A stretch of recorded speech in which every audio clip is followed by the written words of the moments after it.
Hello and welcome to the channel. My name is Brandon. I am the designer of Bountiful Baskets, and in today's video I'm going to teach you how to play the game Bountiful Baskets.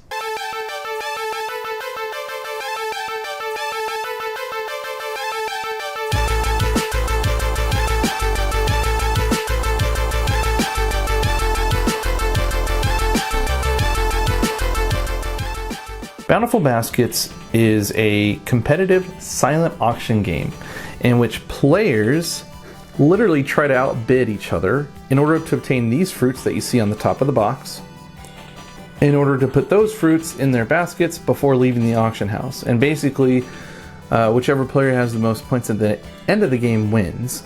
Players also have to use what are called private auction cards, or I guess you could call them private objective cards, which will also help them get more points during these auctions. Now that everything is out of the box, including the rules booklet, which I'll be putting aside as per usual. I'll just, over there's fine, if it's in frame, whatever. So all the components should be outside the box. You have your baskets here, your fruit cards, your private auction cards, your auction power cards right here, per player obviously, and then of course a score pad. I'm gonna actually move this up to the camera a little bit. A score pad, it's not supposed to be gray. I don't know why it came out like that on my version, on my kit. So hopefully it'll come out colored because that's what I uploaded to the website, so whatever. And then it also comes with a die and a little pencil to help keep score. So in regards to setup, you can move these three aside. That's what I usually tell people to do.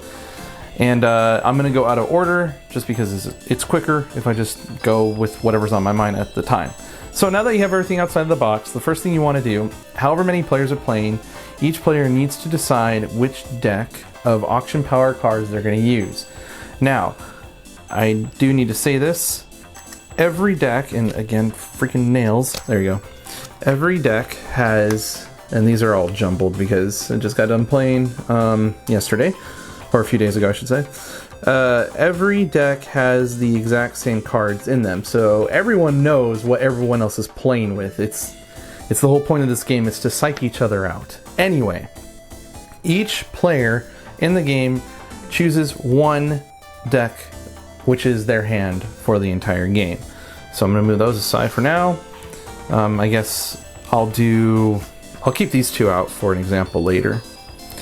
Okay, so once every player has their auction power card deck, then we take the baskets, pretty colorful here, and each player gets to decide which basket they want to, that they want in their inventory, where they want to keep their one fruit cards and the auction power cards used to get them.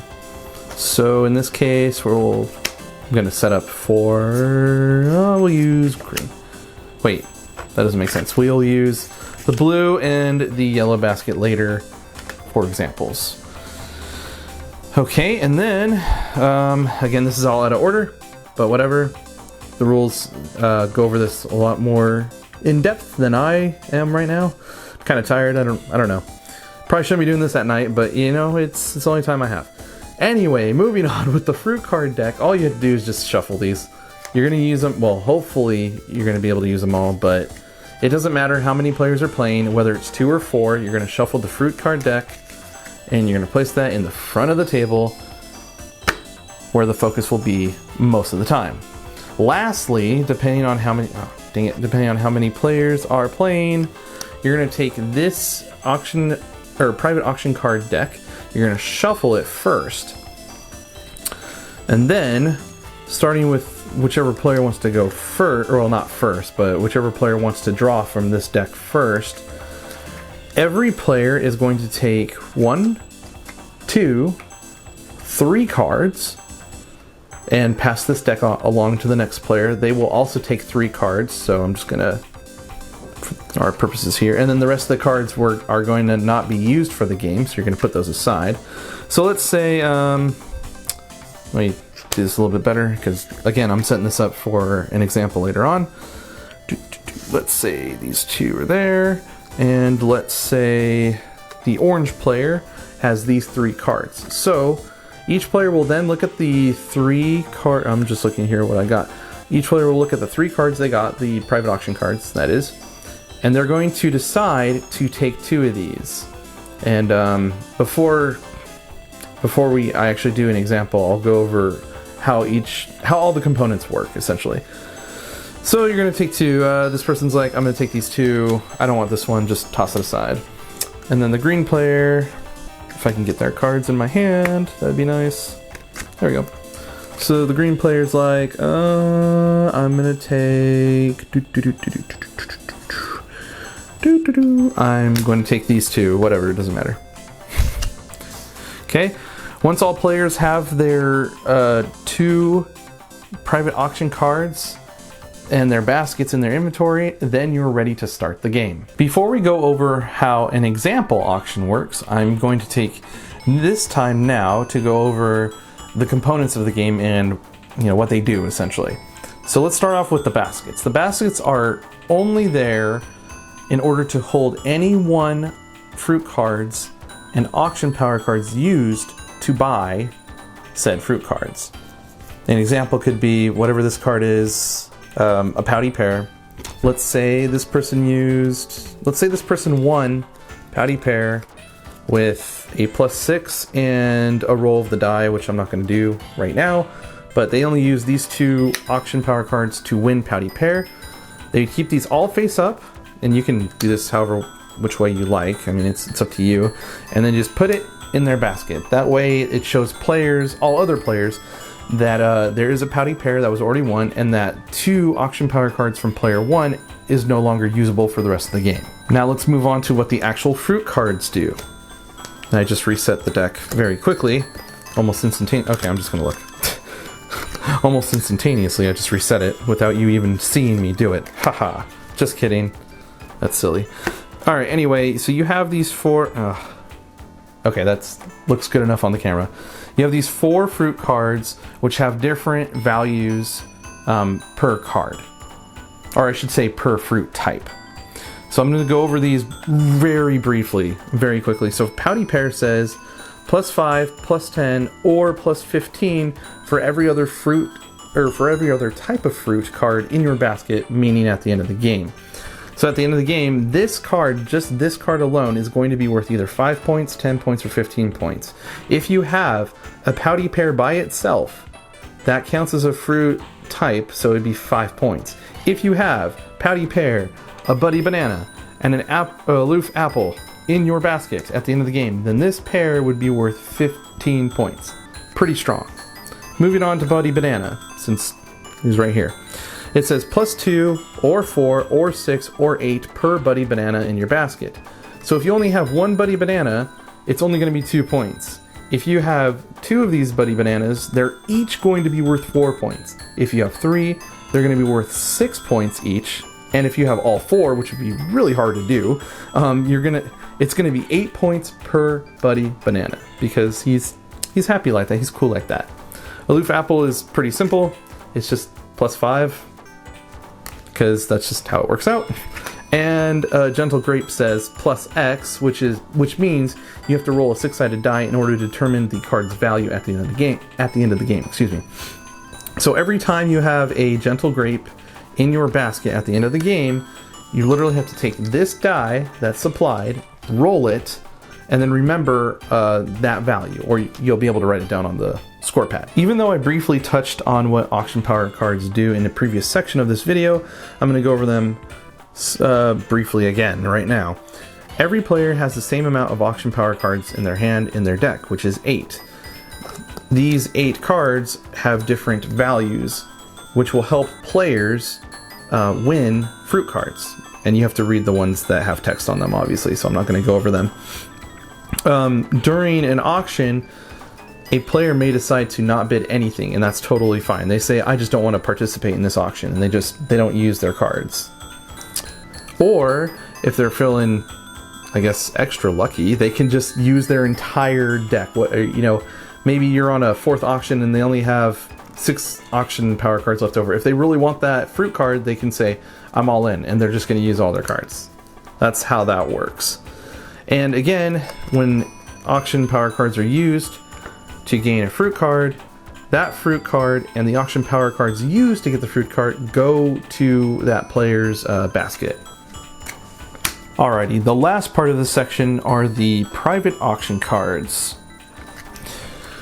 I also briefly went over these in a previous section of this video, but I'll go over them again. These private auction cards are basically secret objective cards in which players need to remind themselves of these cards actively during the game so that way they can get more points. In this example, this person has these two, which read, I'm going to look at them right now actually.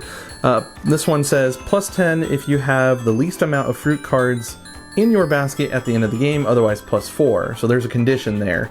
If this player has the least amount, and ties don't count, but if they have the least amount of fruit cards, maybe it's like 2 or 3 or 1, then they get +10 just from this card alone. Otherwise it is +4 points from this card. The other one they have reads +10 if you have 3 or more copies of the same fruit card in your basket at the end of the game. And that's pretty simple, pretty straightforward.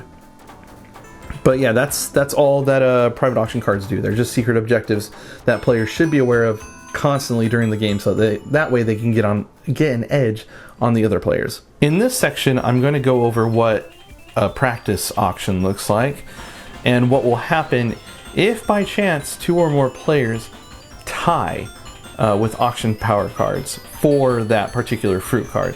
So I'm just going to flip over this fruit card, and it's a gentle grape. Let's say for whatever reason, player 2, the green player, if I can get their deck in my hand, they're going to use just 1 card. Okay. And then player 1 says they're going to use 2 cards. Whoops. So in this case, there's only 2 players, so we only have to wait on player 1 and player 2 to put down their auction power cards before flipping over the cards to see who wins the auction. In a 4-player game, everyone needs to have their auction power cards face down first on the table before any auction power cards get flipped over. In this case, these 2 are done, so player 2 says, I have +6. And player 1 says, well, this is interesting because I also have +6. Well, darn. What does that mean for this cute little gentle grape? Basically, when this happens, no one wins, first of all. So we can already deduce that both players, since they didn't win the card and it's not going to go to either basket, they're going to take back their auction power cards. But that's not it. That's not the end. This card does not go back in the pile to be re-auctioned. Rather, it goes to a discard pile, an imaginary discard pile called the I'm just going to put it way over here, called the unbought fruit card pile. And it's very important that those stay face up for all to see because they can be used during auctions and at the end of the game. After that, in this example, the players would again flip over another fruit card. They say, okay, in this case, player 2 is going to be like, I'm going to try 1 card again, see if I can get my luck. And player 1's like, well, I'll try 2 cards again and see if it works out this time for me. Hopefully it's not the same situation as the gentle grape that became unboughten, or I hope that's the correct term. But anyway, so the player 2 says I have +8. Player 1 says I have +10, sucka. So player 2's like, well, dang, looks like I can't get that apple. So they bring this auction power card back to their hand, and player 1's like, well, I got what I came here for. I got my apple. So they move their auction power cards and the fruit card to their basket, and then the game continues. For our example here, we're just going to say that somehow all these fruit cards were bought. I'm just going to put them face up to show that they were bought by somebody. And the last one flips over. It becomes unbought. It's just no one wants this pair, or they wanted it too much, the same value, and they bluffed each other into not being able to beat each other excuse me, in auction power points. So the game is over when this happens, when there are no more fruit cards to be auctioned off. Excuse me. When there are no more fruit cards to be auctioned off, then the game ends. The other way a game ends if all players, for whatever reason, do not have any more auction power cards. Like if just everyone just used all of their auction power cards in previous auctions and there's still fruit cards left to be auctioned off, then the game will also end. At that point, this is where the score pad comes in. Let's see if I can get that in frame. There we go. So I'm just going to briefly go over the columns. You'd put the player name down here. And then this is very, very, very important. When you score, you must always flip over the private auction cards first. Give me a second. You flip them over to reveal what each player had and whether or not they met the objectives on said cards. So those get flipped over for every player. There we go. All right, and that's where this column is right here. So regardless if they met their objective on their private auction cards or not, you're going to record the number of points they got in total from those cards in this column here. Then you're going to look at every player's basket. You're going to tally up the number of aloof apples, which is +5 per aloof apple, and then of course the rest, Buddy Banana, Patty Pear, and Gentle Grape. And again, for Gentle Grape, you'd have to roll the die for every single Gentle Grape before giving the total in this column. And that's pretty much it. You total up the score, and that's the end of the game. Whoever has the most points wins. Lastly, in case I did not explain the rules well enough, or I went too quick in this video, you can always download this rules booklet from the store page, which I will have a link to that in the description below. And you can look at these yourself to determine whether or not this is a worthy enough game for you to pick up and try on your own and with your friends and family. And yeah, that's it for this video. I will see you all in another video. Bye-bye.